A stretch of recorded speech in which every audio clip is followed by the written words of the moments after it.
Hello. The weather extremes across the country continue on. Here on our hillside in southwest Wales, we've been getting a couple of weeks of warm weather and then 3, 4 or 5 days of continual rain. And sometimes that's just a drizzle that really soaks into the ground, and other times it feels pretty torrential.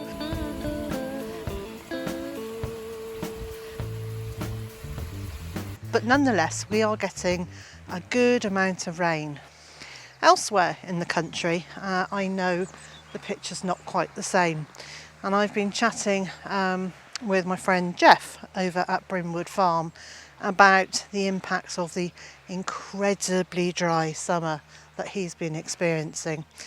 Hello, I'm Jeff Wakeling, and this is Byther Farm in the heart of Suffolk. But before we do that, I want to harvest a few veg.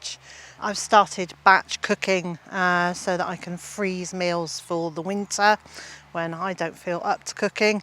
And so today I'm going to make a cawl, and for that I need lots of root vegetables. Cawl is a Welsh dish. It's like a hearty soup or stew, and it's traditionally made with lamb, but I prefer to make it with bacon.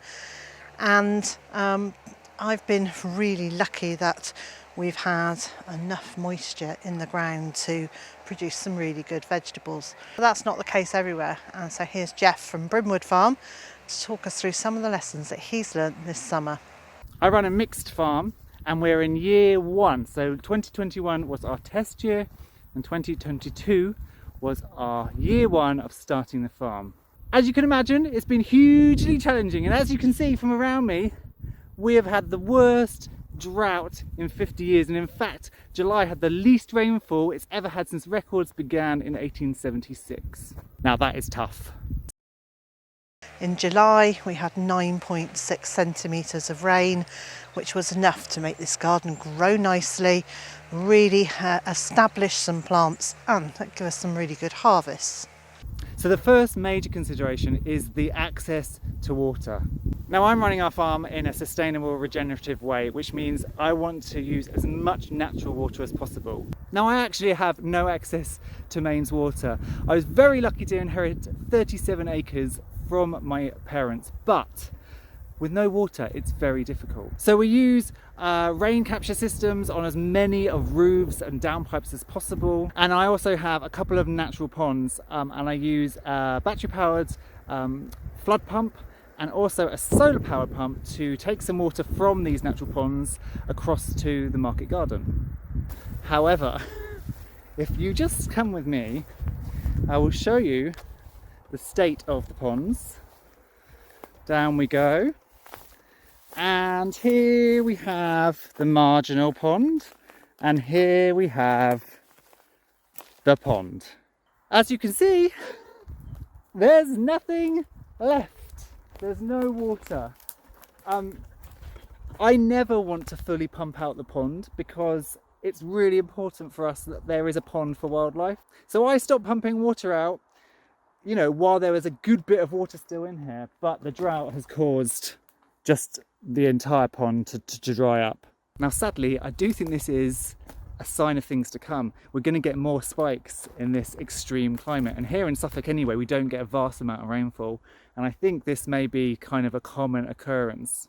And so I've really had to think about water and how to get water, because if it doesn't rain to fill up IBCs and rainwater capture systems, and it doesn't rain to fill up the ponds, we're going to have to get water. So one thing I've definitely learned this year is I have to get access to water, and I think that'll be in the form of a borehole so that we can tap into our natural water supply, don't have to have it piped, can keep the site relatively sustainable. But of course in the future I want to rely on that as least as possible because I want to use natural sources. With access to water being a major problem, it throws up 2 additional things that I've learned. Is 1, the need for mulch, and 2, the need to use plants that are more drought resistant. This black weed suppressant membrane has been fantastic for doing its job for suppressing the weeds. However, in the drought and the baking sun, the amount of heat this throws off is just untenable for lots of things. So this was a row of well, lettuces, you can see they've kind of gone to seed. There was absolutely no way I couldn't stop them going to seed because this just became so hot. You might also think that this would lock some moisture in, but actually if you look through here, look at that hole, and you know, I can get 2 fingers and it's going to keep going in. The ground underneath this is just absolutely parched. Now I use the no dig method, which is I literally, to make this garden, have just put cardboard down, then soil on top, and then in these beds put membrane, and then on these beds just put soil and left them. You can see also the weeds have got completely out of control this year. Why is it that when there's a drought it takes so much to grow your veg, but the weeds just go mad? Blasted things. But even here, you know, I've got quite a nice row of carrots, but I cannot get them out of the ground without snapping because the ground is getting so hard. So I've no idea whether my carrots are actually a decent crop or really stubby or split because I can't get in there. So here it is, the fabulous rutabaga or swede that I've been growing this year. I haven't been growing, nature has been growing, and so I'm just going to take it from the ground. I'm trying to leave as many of its roots in as I can, and wow, I am so pleased with this. Look at that. That's I think that is the best one I've ever grown. And I'm also going to harvest a few carrots.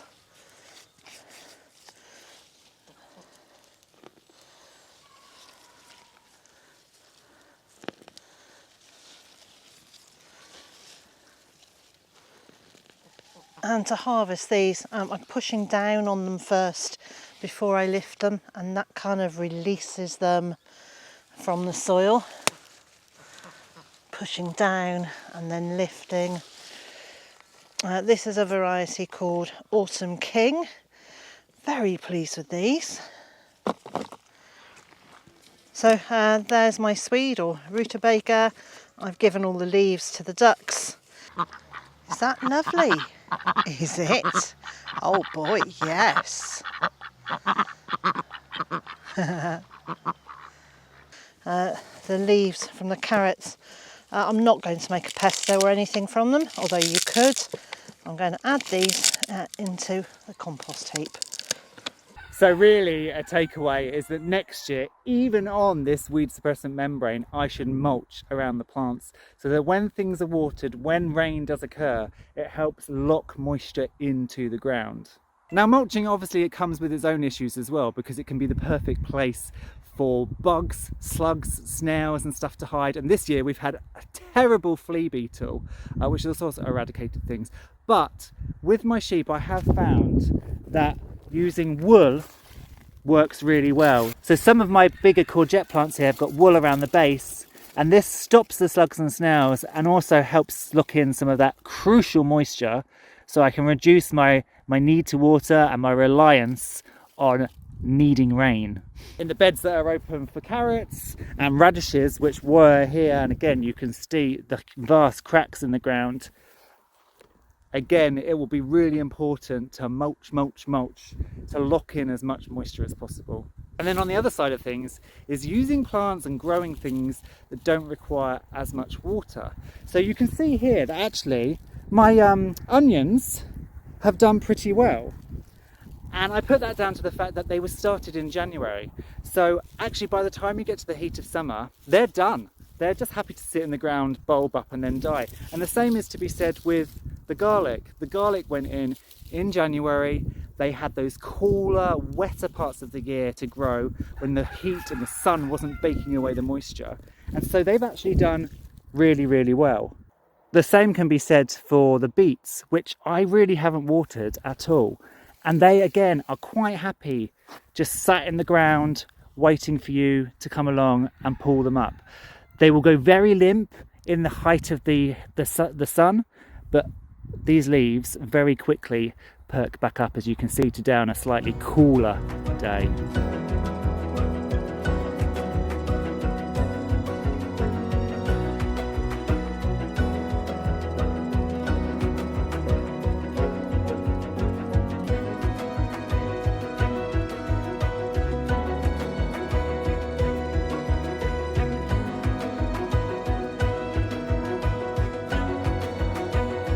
The same is true in the flower garden, where I need to probably concentrate on more cultivated prairie plants like yarrow, for example, and this safflower that's done brilliant in the heat, and move away from things like dahlias, or move where they're planted so they really are kind of in the shade for much of the day, so they don't get that huge burning sun on them. Something else that I've learned, and actually this has been quite mentally challenging, is that you just cannot save everything. Even if I had mains water and had water on tap, I still don't think I will have had time or energy to actually keep everything alive. Now here on the farm we actually have, at last count, 157 animals, ranging from sheep and rare-breed pigs down to ornamental pheasants, ferrets and birds of prey. And so of course the priority is water for them, so they always come first. Next comes the market garden and the flower farm. I would say that food should take priority over flowers, but in fact we actually sell more flowers than food here, so to bring in the money I've also had to sort of prioritise the flowers and then the food. And honestly, by the time the water has gone to those, there's very little left. Even some of the mature trees here in our old chalk quarry are really doing it tough. So there's just no way I can keep new trees alive. So a lot of landscaping plants, like the trees that we put in from friends and that we've bought, we haven't been able to salvage. I landscaped this whole ditchway with beautiful hostas. Again, they've had to die, as has this vinca on this bank. And in the wildflower meadow, we planted a magnolia tree right in the middle as a kind of big landmark, and also a place to sort of wind your way across to and sit. That, unfortunately, is also dead. However, our new bees are actually loving the dryness, because they've got all of the lovely wildflower prairie plants, providing them with lots of pollen and nectar.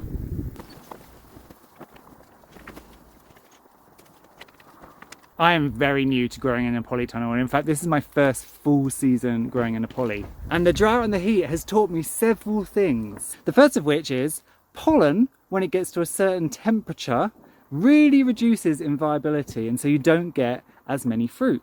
Also, the temperatures in polytunnels become so high that a lot of bugs can't actually survive them, which means your pollination goes down. And this can be seen on my tomatoes, which have suffered greatly. And you can see at the lower end, and this is when it was cooler before the drought, there's more tomatoes per truss. As you come up the plant, there's literally only one here, there's one here, there's only two there, and that's where the pollinators have dropped, and also the pollen viability has fallen. I've also learned about blossom rot. What a wonderful thing. Not. Blossom rot is largely in peppers, down to where they can't absorb enough calcium. In my case, I don't think it's a lack of calcium in the soil. I think it's a lack of moisture in the soil, which then prevented the roots from taking up enough minerals. So, though the drought has been pretty awful in the polytunnel, and as you can see, there's not a lot growing, it's also taught me quite a lot. Now, I'm not going to spin it as a hugely great thing, because the drought and the lack of rain has been dire here, particularly in Suffolk, drying crops, starting fires and all sorts. However, it's year one and there's things to be learned, and I've learned loads. I've learned that we have to invest in a borehole on the property to get the water we need, but also with that water I need to make sure it can stay in the ground as long as possible. This winter I'm also going to be doing a lot of work on ditches, digging them out and damming them in certain places to retain all the moisture, because the rain here tends to channel straight off the property and I want it to stay in the land as long as possible. So all in all, has it been tough? Yes. But am I looking forward to next year and putting the things I've learned into practice? Definitely. Thanks, Jeff. What a difference a different climate makes. I've done so much moaning about it being wet and drizzly here, and Jeff is really struggling with that drought. I hope the rain comes very soon for you. If you're not familiar with Jeff over at Byther Farm, I will leave a link on the screen and in the video description. And I really encourage you to go over, watch a few videos, and please do subscribe to his channel. And so, wherever you are in the world and whatever you've got planned for today, I hope it's a good one. And I also hope you'll join me again next time.